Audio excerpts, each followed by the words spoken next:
آج بات کریں گے اس پر مفتی محمد صلی اللہ علیہ وسلم جدی صاحب کو زحمت دوں گا۔ سب سے پہلے حضور آپ کو اور قرآن و حدیث سے ہی جاننا چاہوں گا کہ روزے کو ترک کرنے کی جو وعید ہے وہ کیا ہے، اس کے حوالے سے اللہ تعالیٰ کا غضب کیا ہے، اللہ کے رسول کا اظہار برہمی اس پر کیا ہے؟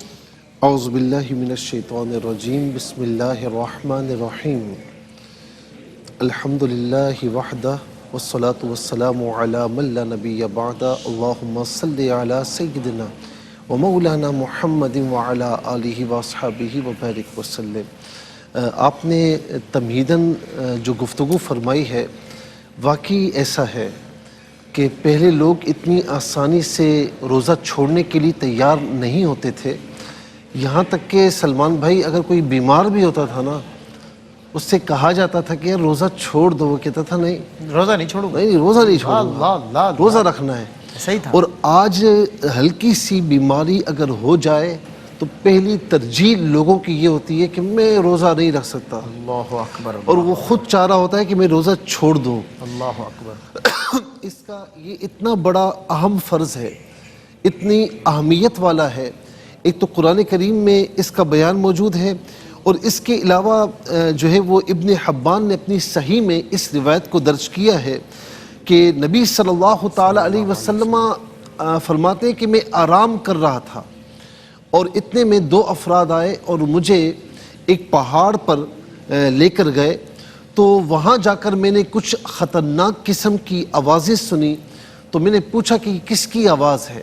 فرمایا کہ یہ جہنمیوں کی آواز ہے۔ اللہ اور اس کے بعد تھوڑا سا مجھے آگے لے کر جایا گیا تو میں نے جہنمیوں کو الٹا لٹکتے ہوئے دیکھا کہ ان کو الٹا لٹکایا ہوا ہے اور ان کی جو بانچیں ہیں وہ چیری جا رہی ہیں۔ کہا یہ کون ہے؟ تو عرض کی کہ یا نبی اللہ، یہ وہ لوگ ہیں کہ جو روزہ رکھ کر افطار کے وقت سے پہلے افطار کر لیا کرتے تھے۔ اللہ، یعنی روزہ تو رکھ لیا کرتے تھے مگر توڑ دیتے تھے، لیکن توڑ دیتے تھے۔ تو آپ ذرا سوچیں کہ روزہ رکھ کر توڑنا اتنا بڑا گناہ ہے، اتنا بڑا تو جرم۔ سرے سے روزہ نہ رکھنا، مجھے ذرا بتائیں کہ کتنا بڑا گناہ ہوگا۔ اب آئیے اس بات کی طرف۔ حضور نبی کریم صلی اللہ تعالی علیہ وسلم فرما رہے ہیں، اور اس روایت کو ابو ہریرہ رضی اللہ تعالی عنہ نے روایت کیا، مشکوٰۃ شریف کی حدیث ہے، اور اس کے علاوہ مشکوٰۃ شریف کے علاوہ دارمی اس کو امام احمد نے روایت کیا ہے، ترمذی میں سے روایت کیا گیا، ابو داؤد شریف میں روایت کیا گیا ہے، یعنی مختلف کتب میں یہ آپ کو حدیث پاک ملے گی۔ اور فرماتے ہیں کہ قال رسول اللہ صلی اللہ علیہ وسلم من افطر یوما من غیر رخصہ ولا مرض، فرماتے ہیں کہ جس نے بغیر کسی شرعی عذر کے، بغیر کسی رخصت کے، بغیر کسی مرض کے روزہ چھوڑ دیا، فرمایا کہ اس کے بعد پورے دہر یعنی جتنی اس کی زندگی وہ روزہ رکھتا رہے، روزہ رکھتا رہے، مگر اس ایک روزے کی قضا تو ہو جائے گی لیکن مداوع نہیں ہوگا۔ فضیلتوں کے اعتبار سے اس ایک فرض روزے کا کوئی مداوع نہیں ہے۔ اب آ جائیے کہ چھوٹ جائے تو کیا ہوگا۔ فمن کان منکم مریضا، یہ سورہ بقرہ کی آیت نمبر 184 184، فمن کان منکم مریضا او علی سفر فعدۃ من ایام اخر، کہ تم میں سے کوئی مریض ہو۔ اچھا، مریض ایسا نہیں کہ سلمان بھائی پیٹ میں ہلکا سا درد ہے، تھوڑا سا بازو میں درد ہے، تھوڑا سا پاؤں میں درد ہے، آج میرے سر میں درد ہے، آج روزہ نہیں رکھوں گا، ایسا نہ ہو۔ چوائس پہ ہو گیا، پک اینڈ چوز ہو گیا روزہ۔ جی ایسا نہ ہو۔ مریض ایسا ہے کہ خود اس کو ظن غالب ہے کہ نہیں یار میری بیماری بڑھ جائے گی، پچھلا تجربہ بھی ہے۔ اور اس کے علاوہ ڈاکٹر بھی ایسا نہ ہو کہ جو خود روزے کھا رہا ہو، ڈاکٹر بھی ایسا ہو کہ خود روزے دار ہو، ایماندار ہو، صوم و صلاۃ کا پابند ہو، وہ کہے تو اس صورت میں روزہ چھوڑ سکتے ہیں۔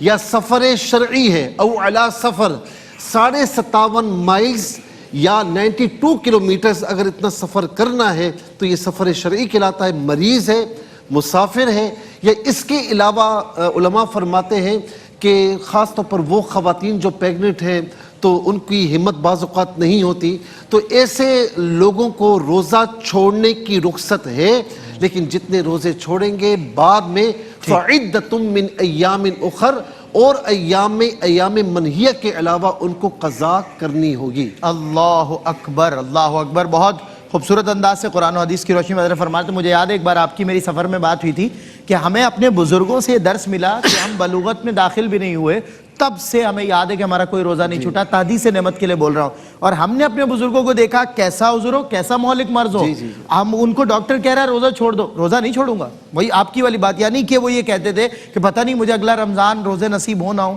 اتنی ترجیح دیتے تھے، اتنی اہمیت دیتے تھے. آج حضرت نے فرمایا نا سر درد ہے روزہ آج نہیں رکھوں، آج سر میں درد ہے، بلکہ آج آپ پیٹ میں درد ہے. چھوڑیں یہ تمباکو نوشی کرنے والے، اسموکنگ کرنے والے، میں نہیں رکھ سکتا ہوں، نہیں رکھتا، آج مجھ میں کیسے سگریٹ کیسے پیوں، استغفر اللہ ربی من کل ذنب. یعنی اس کی امپورٹنس، کل اس پہ بات ہوئی تھی، مفتیان کرام نے بات کی تھی.